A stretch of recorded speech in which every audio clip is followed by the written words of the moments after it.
Welcome back to another so powerful session. It is a Plant Therapy Thursday, and today we're going to be diving into the power of plants to help us to manage and resolve the symptoms of anxiety. Okay, so I'm going to explain what anxiety is. We're going to explore what's happening in the body and the mind. We're experiencing anxiety. What are some of the physical and mental consequences, as well as spiritual consequences of untreated prolonged anxiety? What chemical changes are happening? Because when we understand what chemical and hormonal changes are happening, then how that kind of directs us to know what foods and plants to consume. Okay, so we'll go through that. We'll go through, just like we did last week, the depression. We'll go through what plants, fruits and vegetables to eat, what types of essential oils, what types of things you can use both externally and internally to help manage symptoms of anxiety. A lot of the herbs are similar because a lot of the hormones and chemical reactions are similar, aside from a few that I'll highlight. But overall, we might see some things repeating here. So I might not go through all of these things, but once I post the recording, I'll also have the notes on it as well. Okay, so before we get in, let's go ahead and do our grounding moment, so that way we can be here, we can be present, our minds can be open and receptive. And can you hear me okay? 'Cause I have a fan running, so I don't know if the fan is running. I hear you just fine. Okay, thank you. All right, so let's start by bringing our focus to this very special moment. Bring our mind here in the present as we focus on the breath. Just notice yourself breathing in and breathing out as we connect ourselves to this moment. Take a deep breath in together, breathing in nice and deep, and releasing it out, relaxing into this moment. Take another deep breath in. This time we release to clear the mind of anything clearing the mind. And giving ourselves permission to be here and just to do this one thing. Take another deep breath in to cleanse the mind, prepare it for new learning. And as we release in gratitude for the new knowledge that we'll get to discover and the benefit that this knowledge will have for us along our journey.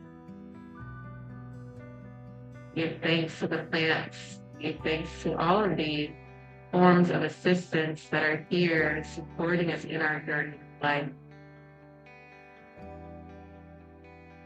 Give thanks to ourselves for taking and utilizing this information for our good. Take another deep breath in. As we release, acknowledging ourselves as light beings, co-creators of experience, that will come back to the room, back into the space, ready to learn, ready to receive. Namaste.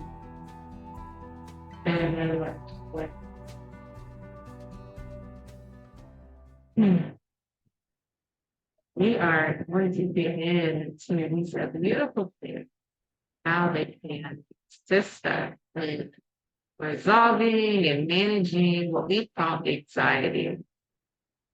So let's start with defining what is anxiety.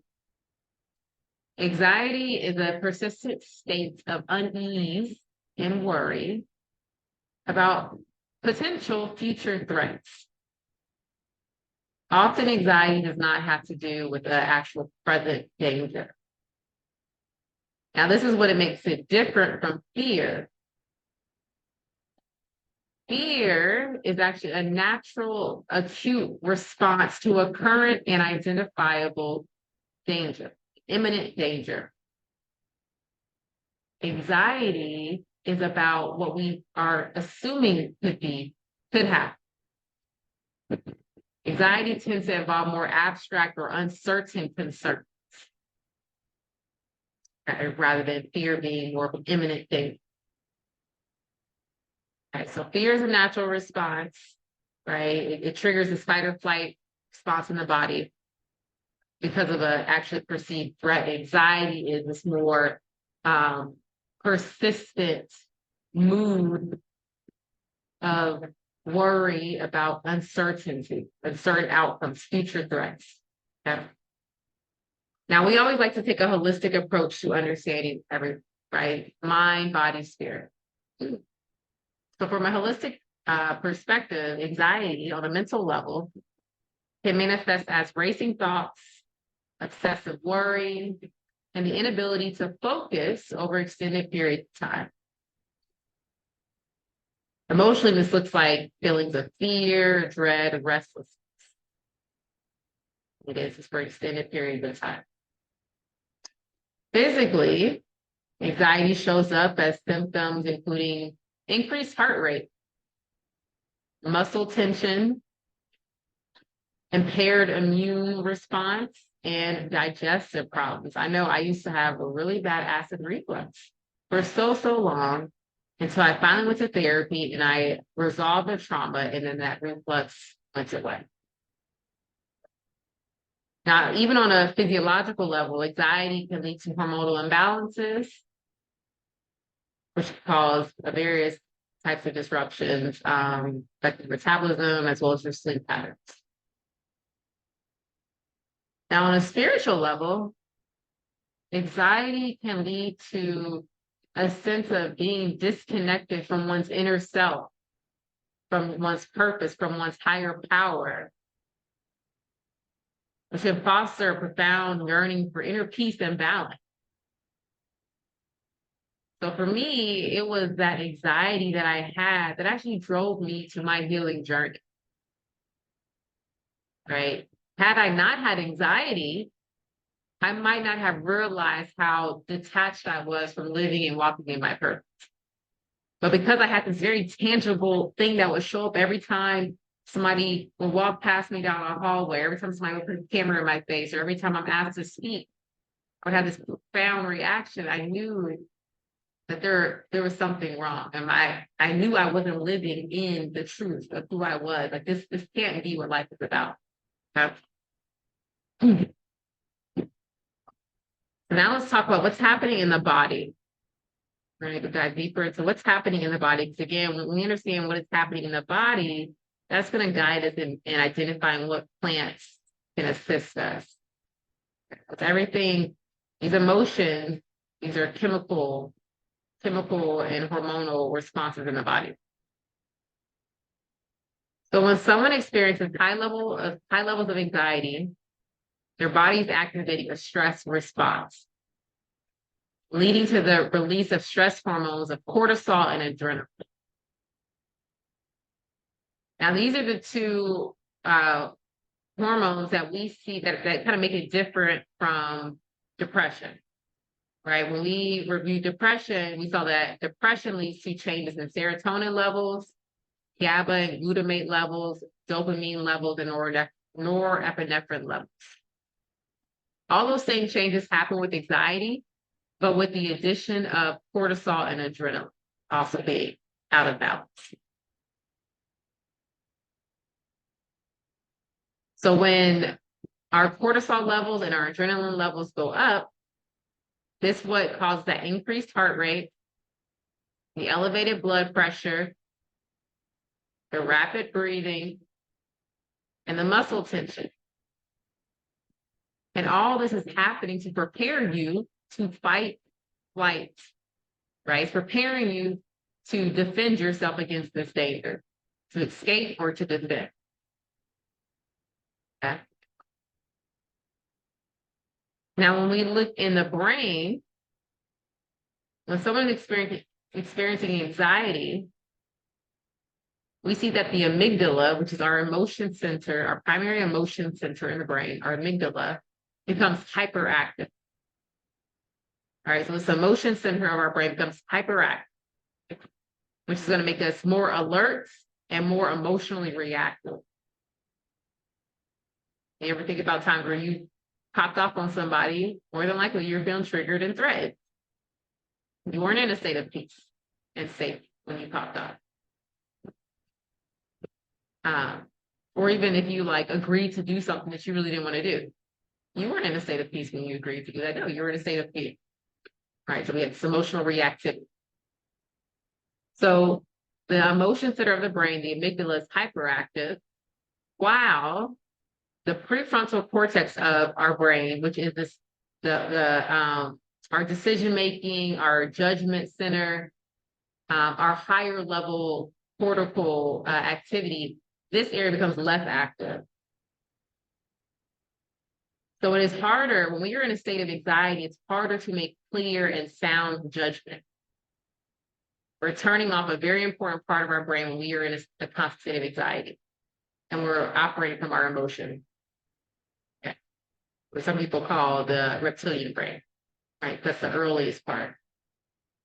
The prefrontal cortex is the last part of our brain to really finish forming. Right? This is why they say, like as teenagers, they make a lot of dumb decisions. I mean, they're very impulsive, right? Because this part of the brain hasn't fully finished forming. Okay. When you see people with ADHD, this is the part of the brain that's impacted, that executive function. Okay? That's the decision making, planning, organizing, impulse control. All right, so now let's dive deeper.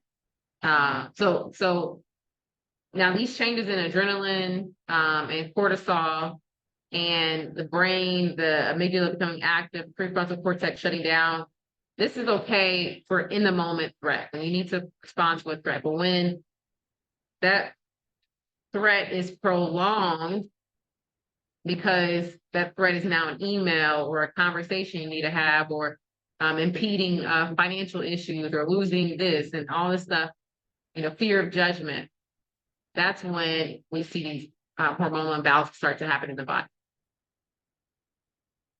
So the first one we'll cover is cortisol. So when our cortisol levels are elevated for extended periods of time, we'll see increased blood pressure, suppressed immune response, as well as metabolic changes. Right? So why people might gain or lose weight when they're under periods of stress. People might have a hard time going to sleep, because it's also affected by our metabolism. We also see increases in the release of adrenaline. So leading to heightened alertness, right? When people are really jumpy, being on edge, increased heart rate and muscle tension. We see a reduction in serotonin. Okay, this is that key hormone, and so, yeah, our bodies do tell all of our business. They do. Our bodies are intelligent. They're so intelligent, and they're constantly communicating with us. As you said, we were never taught to realize how intelligent the bodies are, right? So you have your body sending a signal that something's wrong, and Western medicine's like, oh, just take this medication to turn off your alert system. But the alert system was on because it was saying there was something wrong that needs to be fixed, and we're never fixing what's wrong. We're just treating the alerts. When you, I got a quick question.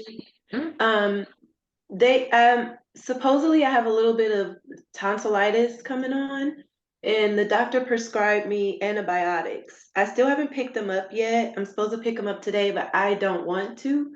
So I don't know if you have time, maybe we can talk about something else that I may be able to use for that, because I really don't want to take that stuff. Yeah. Okay.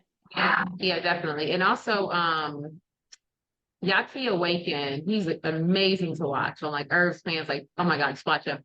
I remember him talking about tonsillitis. It was an episode where he was talking about people getting or like, having surgeries done unnecessarily. Because I actually used to get chronic tonsillitis, so I had my tonsils removed, which was a bad decision. Because your tonsils they're a waste removal. So they're letting you know if you're having chronic tonsillitis, that means that there's some type of infection in your body that needs to be eliminated.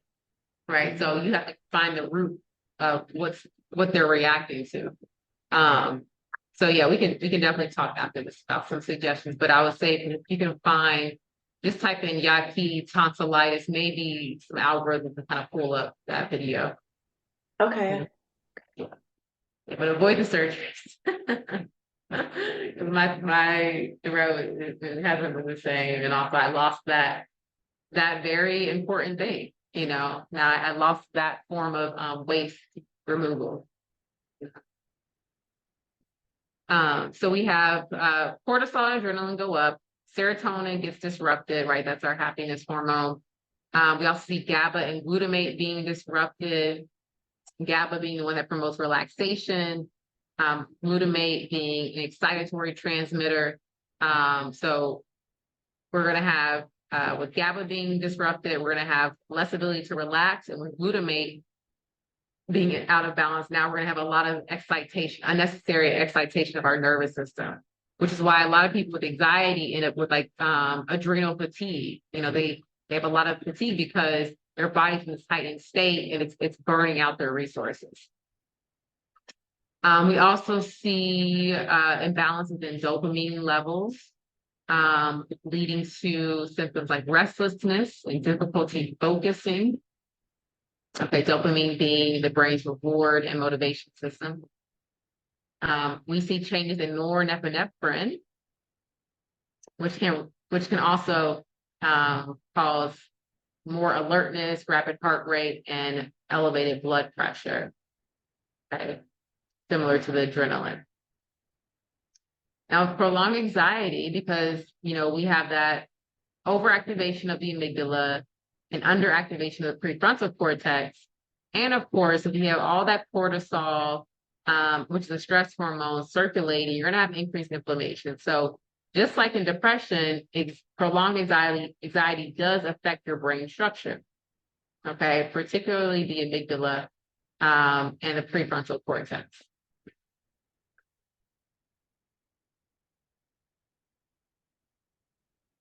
But again, the beauty of neuroplasticity is that with changing of habits of thinking, you can actually change the structure of the brain. So when we leave anxiety untreated, I'm going to run through some mental and physical consequences, and then we'll get into the foods. Plants. Okay. So mentally,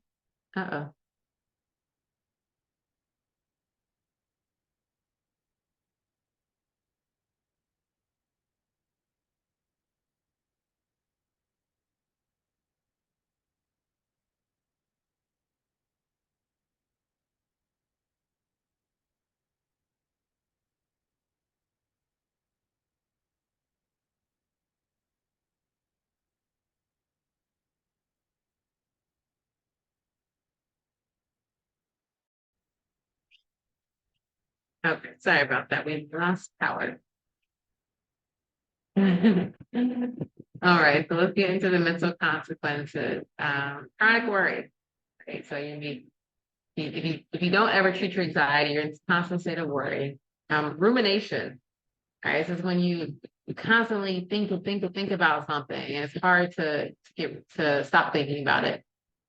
Impaired concentration, right? You have so much energy being allocated towards the worries that it's hard for you to focus and make decisions and process information. Irritability and mood swings. Sleep disturbances. This was when I had such bad insomnia before I treated my anxiety. Okay. And I also had excessive daytime fatigue because I wasn't really resting at night. Panic attacks. These are intense, sudden episodes of fear or dread. Comes with, all these physical manifestations, increased heart rate, sweating, maybe kind of feeling like this impending doom or death is coming upon you. It can be really scary. Depression, right, can either lead to or exacerbate symptoms of depression.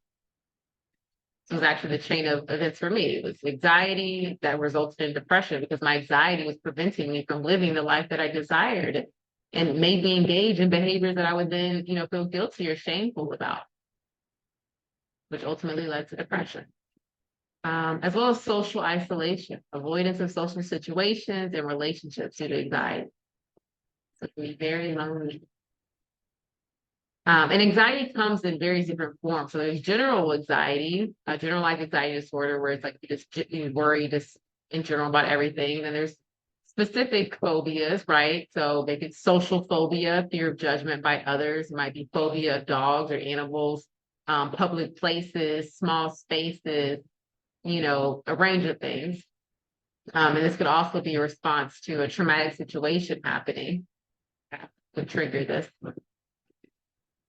So the physical consequences, we kind of mentioned some of them before: muscle tension, digestive issues, headaches, heart issues, heart palpitations, respiratory changes, so rapid breathing, shortness of breath, decreased lung capacity from not really breathing, excessive sweating, high blood pressure, which, has its own consequences to organ health, weakened immune response, so increasing your susceptibility to illness. Skin conditions can be aggravated, like eczema, psoriasis, or any of the autoimmune conditions.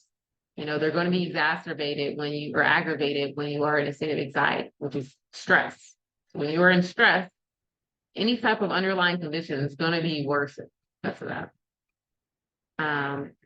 Also, substance abuse, right? Many people try to cope with their anxiety through the use of substances. Okay?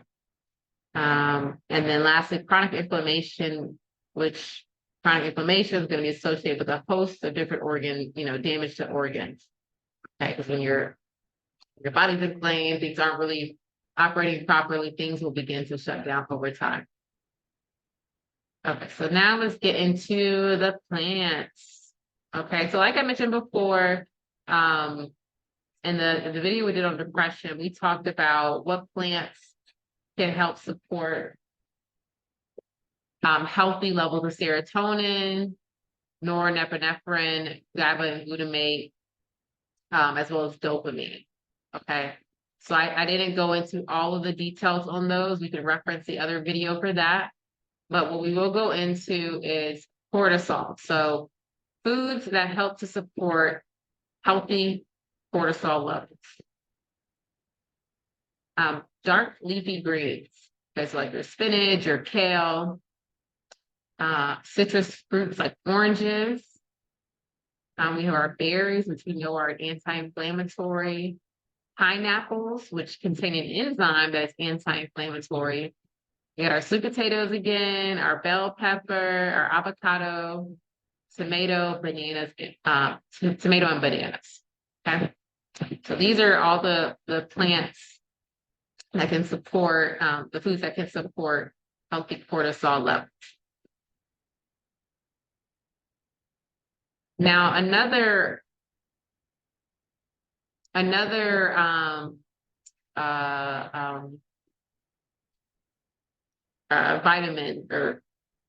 that can help support is magnesium. All right, because magnesium actually relaxes the muscle and helps to ease anxiety by supporting enzymes that convert tryptophan to serotonin. Right, tryptophan is that precursor to serotonin. So we can get magnesium from watermelon, which is my favorite fruit, pumpkin seeds, spinach, almonds, walnuts, and cashews, as well as avocados and figs. Okay. Those are going to provide us with magnesium, which is going to, one, relax our muscles, but then also supports the production of serotonin. I'm actually taking a magnesium powder at night to help me to get deeper sleep. Now, when it comes to serotonin, I'm going to review some of the foods that we talked about last week. We have dark chocolate to increase the serotonin levels in the brain. Okay, the higher the cacao, the better. Try to avoid the ones with all the sugar added. Trader Joe's tends to have some decently priced, clean dark chocolate. So we have folate, helps to regulate mood through conversion of tryptophan, so like leafy greens, broccoli, asparagus. We have bananas, pineapple, plum, sweet potato. All those are contain tryptophan, which is that precursor to serotonin. We also have avocado, bananas, watermelon, blueberries, apples, citrus fruits, bell peppers, all support the production of serotonin. Okay, moving on, we have avocados. So some of the healthy fats, like avocado or like olive oil, they help with neurotransmitter synthesis and mood stability. We have melatonin, right? Melatonin helps us to relax and rest well at night. Cherries are actually a really good natural source of melatonin. Okay. As we discussed last week, whenever we can do, whenever we can support our gut health, it's going to help us with serotonin, because most of our serotonin is made in the gut. So fermented foods, like, you know, you can make your own fermented fruits and vegetables. We have mushrooms as well to help support serotonin production. When it comes to dopamine, right, which is our sense of reward and motivation, bananas are good with dopamine, avocado, leafy greens, beets, berries, cauliflower, broccoli, peppers, especially red bell peppers, artichokes, and oranges are all good to support dopamine. Our norepinephrine, which is our fight or flight, alertness, focus, mood regulation, neurotransmitter. Leafy greens, bell peppers, oranges, broccoli, strawberries, cauliflower, tomatoes, kiwi, papaya, and citrus fruit. So it's good that there's a lot of crossover, a lot of overlap. Okay. And then we have GABA and glutamates, right? So we want higher GABA and we want lower glutamate. Okay. So higher GABA is going to have us having less anxiety, and lower glutamate is going to have us having less excitation of the nervous system. Okay. So broccoli, spinach, sweet potatoes, kale, bell peppers, pumpkin seeds, avocado, tomato, cherries, and asparagus are all good for balancing out glutamate and GABA. And then lastly, because we talked about how the sustained anxiety affects the brain structures, we want to begin to support the creation of new, healthy, calm neural pathways. So foods that support brain neuroplasticity include blueberries, spinach, kale, avocados, broccoli, berries, tomatoes, oranges, apples, and our nuts like walnuts and almonds. Okay. Right. So now we're going to move into the herbal teas that can be beneficial with addressing anxiety. And these are some different blends, but you can always do these individually.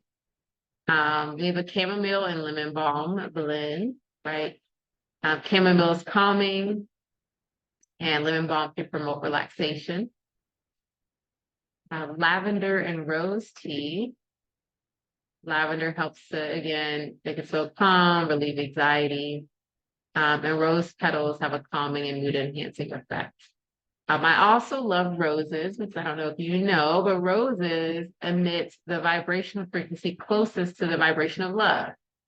They're one of the most, they have the most, one of the highest or the highest vibration as far as what plants can emit. That's why roses are revered so much. We have passion flower and valerian roots. Passion flower can reduce anxiety, and valerian root promotes relaxation, which can help with sleep.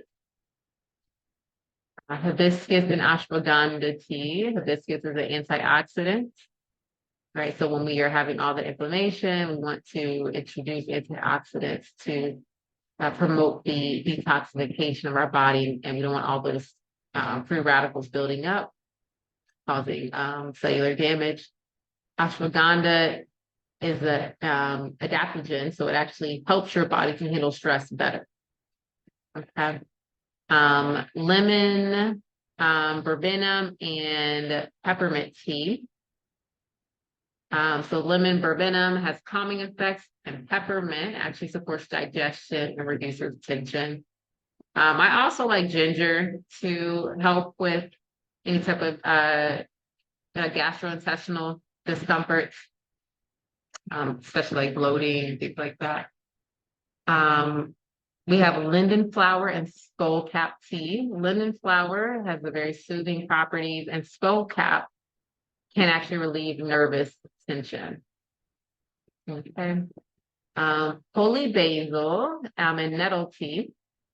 The holy basil is an adaptogen as well, so it helps the body to manage stress, while nettle provides essential nutrients to the nervous system. So, when we're thinking about treating anxiety, I really want us to think about nervous system health, because that prolonged state of anxiety has had your nervous system, your senses in this state of fear, fight, or flight for way too long.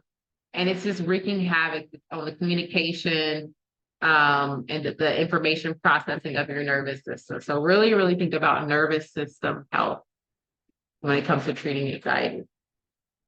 Lastly, we have marshmallow root and lemon balm.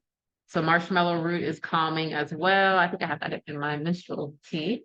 And lemon balm helps to reduce anxiety by promoting relaxation. We have catnip and fennel tea. Catnip actually has a mild sedative properties.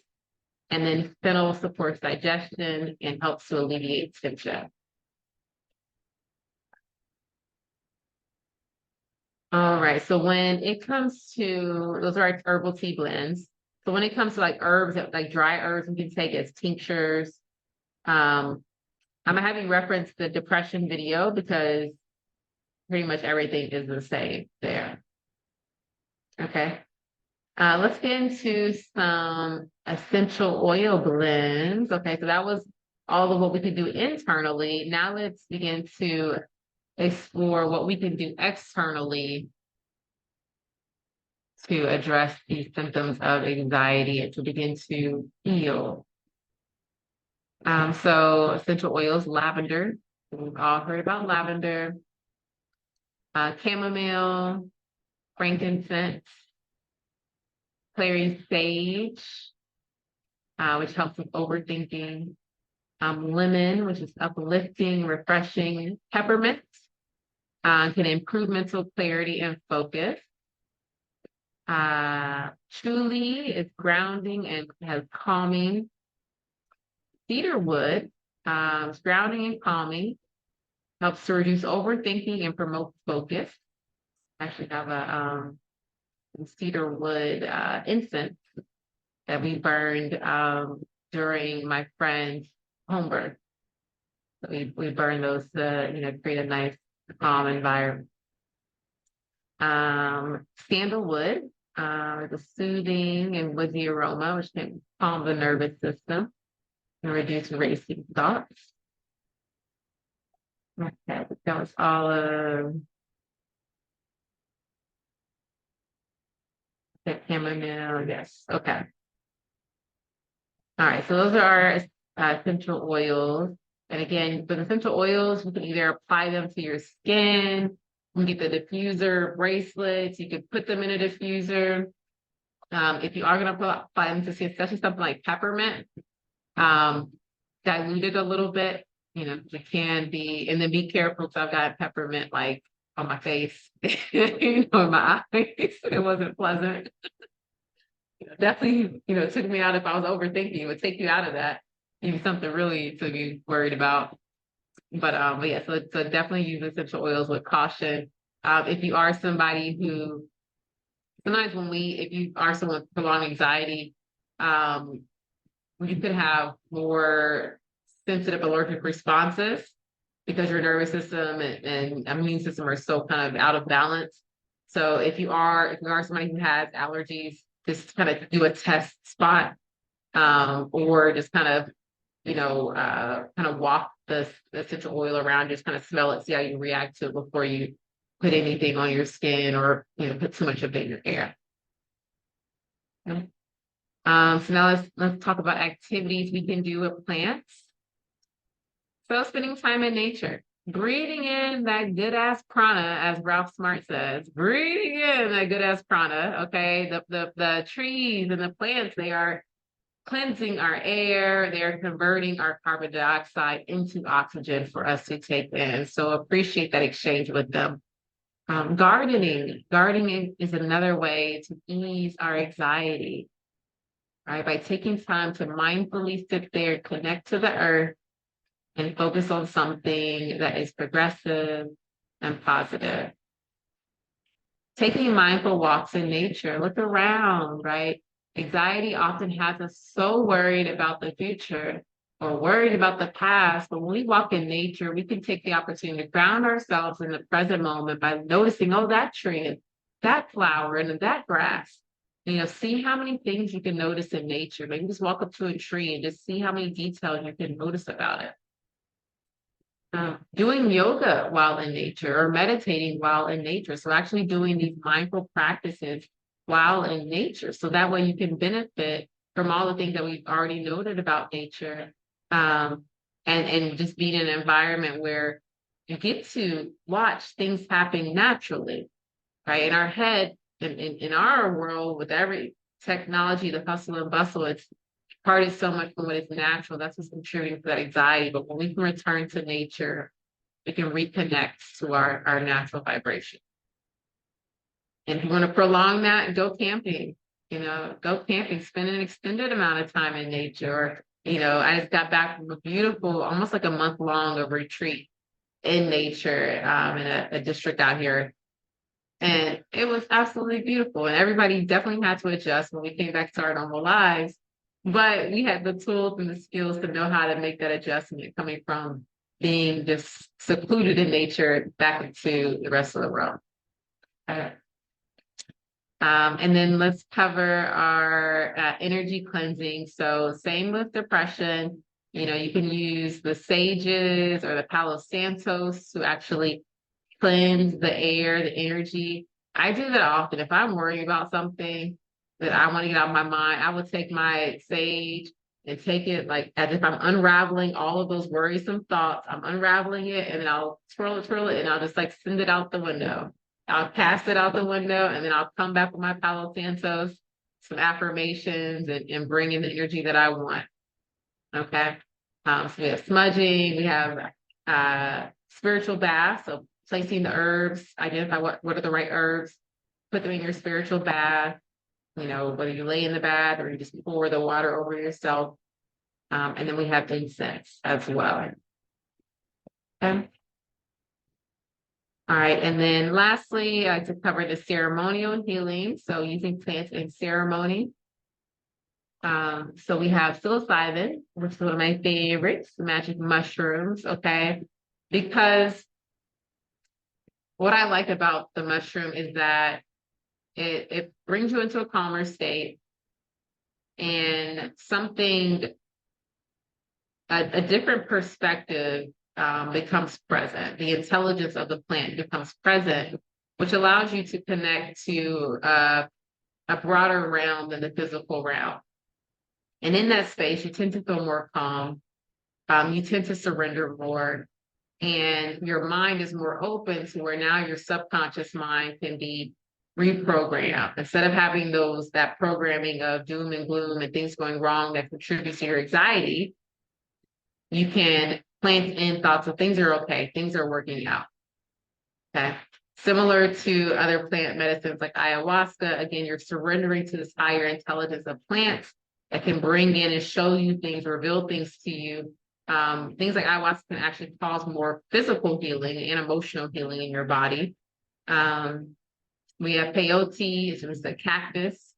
Another thing that can promote personal insights to reduce anxiety. Because it's when it comes to anxiety, a part of it is realizing that it's not the situation that's making me uncomfortable. It's my perception of these situations that's making me uncomfortable. I'm the one who's causing myself to suffer because of how I'm perceiving life situation. And there was something that happened to me in my life that made me learn to perceive life in this way. So once I go back and I examine what happened that made me to begin to examine life in this way, and I resolve that, now when that habit of anxiety comes up, I can recognize this isn't me. This isn't true. So let me not listen to it. And then over time, that neural pathway gets smaller and smaller and smaller, so it no longer exists. Okay, so these plant medicines can help us to see what the origins are and to be able to approach them from a space of love.